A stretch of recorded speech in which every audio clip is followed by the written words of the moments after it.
sudo walasha sudo owe sudo kuli sudo wae ani waisha wae. Welcome back sudo ani wakuchelaya. Mimi leo nitawafundisha not just Somali people, lakini hata Wakenya wenzangu nitawafundisha Kisomali. Wasomali nitawafundisha Kiswahili nikitranslate katika Kisomali.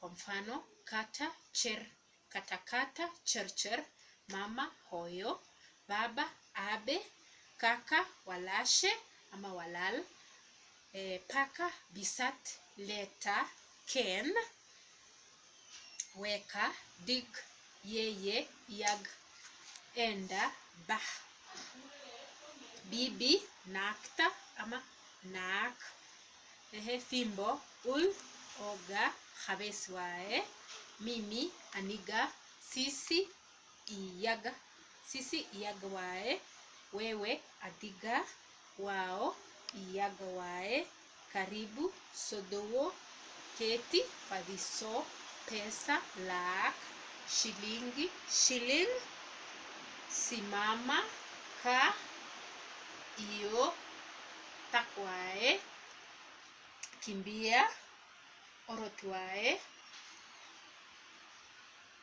shilingi 10 to 1 shilling, shilingi 5 shan shilling, shilingi 20 ni ngapi?